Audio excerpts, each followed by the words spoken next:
folks, it's Betsy from the Teen Scene here with another installment of Fandom Friday. I'd like to take a quick moment to chat about what I read in the second half of the summer, so let's jump right in. First, we have Muse by Brittany Cavallaro, and this book imagines an alternate timeline where instead of the United States becoming a democracy after the Revolutionary War, it became a monarchy like England. So America is now called the First American Kingdom, and there are 8 territories that are ran by governors.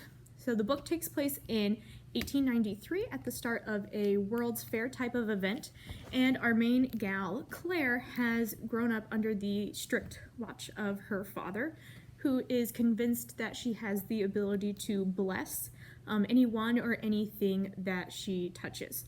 And he has her do this to every single invention that he makes.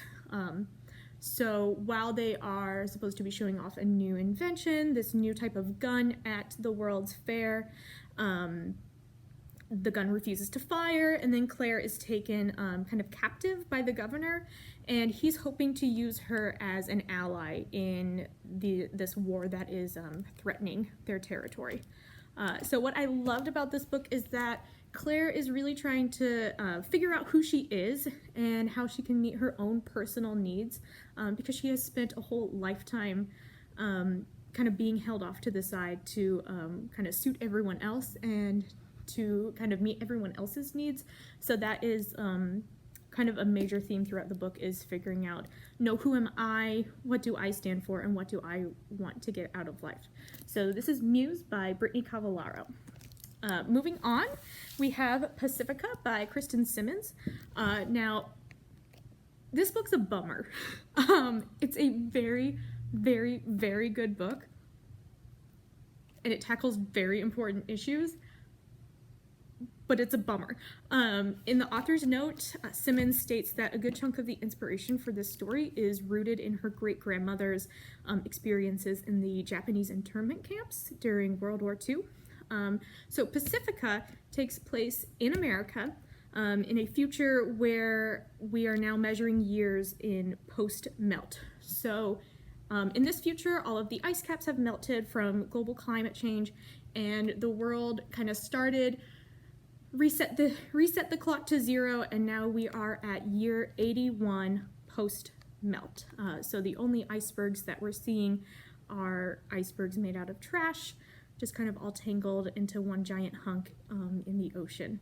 So what's going on is that the American nation is facing a lot of overpopulation and a lot of pollution, and the government's solution to that is sending 500 people to a new green lush island called Pacifica. So these 500 people are marked as lottery winners, and they are, generally speaking, part of the poorest classes of society, and they are also called shorelings throughout the book because they live along the coast, just along the shores of kind of where this book takes place. It's kind of along like the western coast of the United States. So our main gal, Marin, she lives with the shorelings, she lives among them, but she grew up with parents that were pirates. So she has traveled all over the oceans, all over the seas. She knows everything by heart, and she knows that there is no island called Pacifica. She knows that there is no beautifully preserved island. She knows that it's not out there. So her question is, where are the shorelings being sent? So, like I said, it's very heavy, but it is so fantastic. It's dealing with a lot of important topics like climate change and overpopulation. So that is Pacifica by Kristen Simmons. All right, so after Pacifica, I needed something a lot lighter, so I turned to a thaw love story by Lone Lay. And this one had been on my to-be-read list for a while, and it just felt like the right time to pick it up. So it is a darling little retelling of Romeo and Juliet, and where the forbidden love comes from is in the form of 2 rivalry Vietnamese restaurants.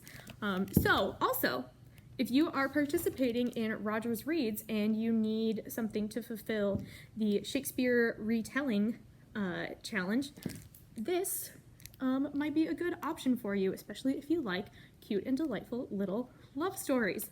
So that is what I have been reading lately: A Faux Love Story by Lon Lay, Kristen Simmons, Pacifica, and Brittany Cavallaro's Muse. And you can check all of them out here at the Rogers Public Library. Have a great weekend, everybody, and hopefully I'll be seeing you soon.